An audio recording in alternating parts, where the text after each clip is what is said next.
Good afternoon and welcome to another edition of Falcons Web TV. I am your host, Damon Markowitz, joined once again by the Falcons President and General Manager, Mr. Bruce Landon. Bruce, how are you? I'm doing great. How are you today? Another week of topics, another week of conversation, another week of a roundtable discussion.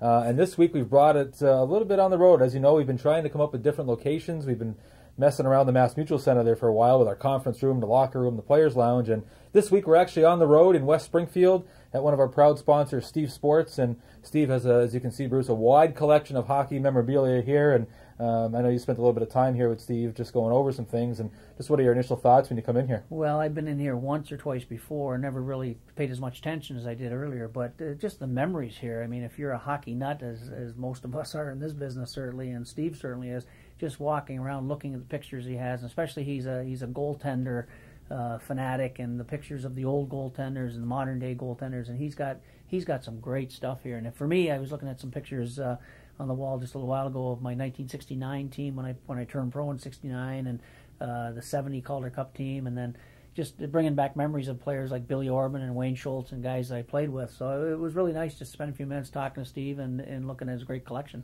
Now, Steve and Steve Sports is located on Front Street in West Springfield, just off Route 20, near Collins Tavern, another place that we all know and love very well. And Steve is also the head of the Springfield Hockey Heritage Society, a club that got going last year, a club that had a nice night in the Perch last year, a night that Charlie Pompey, the new owner of the Falcons, was in town for as well. And I know you had a chance to be part of that night as well. But for those of you who don't know the Springfield Hockey Heritage Society, please look it up. There's a link on falconsahl.com to it, or Google search the Springfield Hockey Heritage Society. And the goal of the Hockey Heritage Society and Steve is they're just fans, longtime sponsors, longtime business owners that grew up here in the West Springfield area that are just trying to preserve just the nature of hockey and just the passion they have for it. Well, I think it's great. It's something that we've talked about many times. We don't want to forget the great history and tradition of hockey here in Springfield, and that's certainly what the Springfield Hockey Heritage does. It just makes you be able to appreciate all the great hockey and hockey players have gone through here over the years. And the Providence Reds have one that has been very popular, been going on for years down in Providence, and I'm a member of that because I played in Providence for about 6 weeks.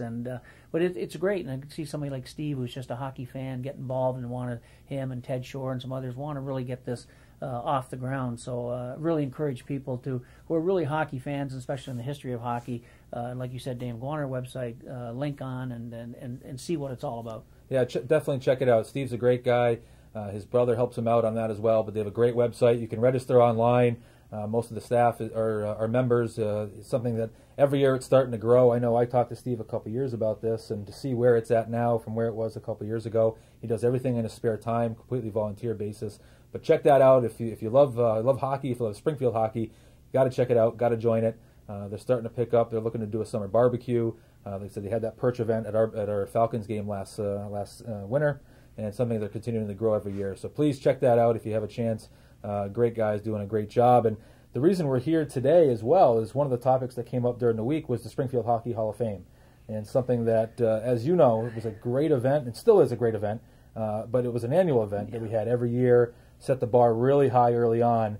A lot of people out there wondering where that sits and if it's something that's in the plans here over the next 12 months. I wanted to come back. Bob Oliver, who wears a lot of hats, is mostly in the financial side of our business, but wears a lot of hats and helps in different areas. Really gets his hands involved in the Hockey Hall of Fame night. And it takes a lot of work to put it on. And when we first started a number of years ago, as you recall, we had a big banquet and dinner and guest speakers and brought in a number of the people that we were honoring on that given night.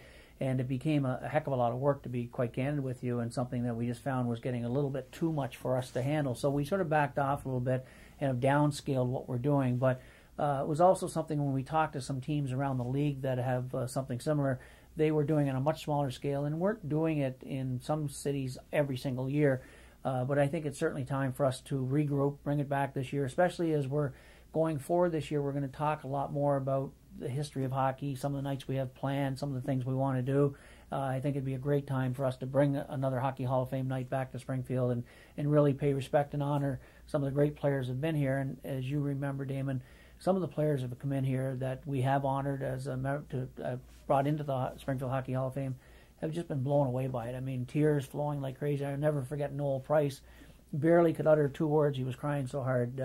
and others like him, Bob McCord and other people. So it's something we have to do, and we should make sure you remind me, and I'll remind Bob, but we'll make sure we pull it off this year. Absolutely. Damon Markowitz coming to you from Steve Sports, along with the Falcons president and general manager Bruce Landon, on the road this week in West Springfield at Steve Sports, a great location. Steve not only owns this little miniature Hall of Fame here in West Springfield, the Springfield Hockey Artifacts, also the president of the Springfield Hockey Heritage Society. Check out that club, doing a lot of great things as we look to grow that. And the reason we actually came here this week too is coming over last week to see Steve, who watches these shows quite a bit. He mentioned and he focused on a topic that we had last week about opening night and the plans of opening night, and the 60-61 team and the 70-71 team and the 90-91 team, all the anniversaries of Calder Cup championships here in Springfield hockey. And just want to go quickly touch upon that again and see, I know it was only a week, so not obviously a lot has changed, but obviously we've talked a lot about during the week, and something that we really feel we want it to have happen, and Steve and people like this will help make it happen. Well, we want it to happen, and whether it's opening night or a little later in the season, but we want it to happen. Opening night just seemed to be fitting, and certainly there's a lot of pieces to pull together.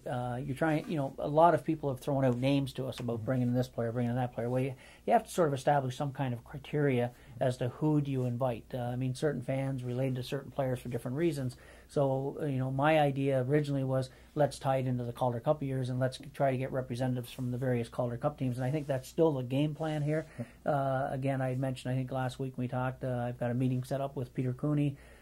He's got the list of the players and some phone numbers of the players that played in the back-to-back Calder Cup teams, and I have access certainly to some guys who played in the 70-71 team, and we can access even the ones way back. So it's something that we still want to do, and when you get people like Steve who are so passionate about doing something like that, it makes us even feel like it makes a lot of sense. And again, I've talked to Charlie Pompey about it. Charlie's going to be in town next week. We're going to spend some time together. It's something he believes in as well, that we don't want to forget what has happened here in the past. Yes, we have to build this franchise and build for the future, but a lot of what's gone on in the past is very important to this franchise. So it's something that's still on the front burner, I would say, and I would be surprised if we don't pull it off. And a lot of times, here it is, May 18th today. October seems like a long ways away, but as you know, and as you can emphasize, sometimes it takes 3, 4, 5 months to get these events planned. Well, you have to put all the pieces together, and it's getting, first of all, breaking down the list of which players you think should be invited, and then certainly get the invitations out. And then once you get the sort of the RSVPs and you've got sort of commitments on who is coming, then you want to put sort of an agenda together for that weekend or those couple nights that these people are going to be here, because in some cases they may be traveling alone, maybe traveling with spouses. We have to budget X number of dollars for it as well. It's not going to be an inexpensive event to put on. But these are all things that go in the planning stages. And the first planning stage, I think, is for me to sit down with a couple people, determine who are the players we think would be best suited for this, who are the players the fans would like to see the most, and then start putting all the pieces together, maybe put a little committee together so we make sure we cover all the various bases, and that's in the works.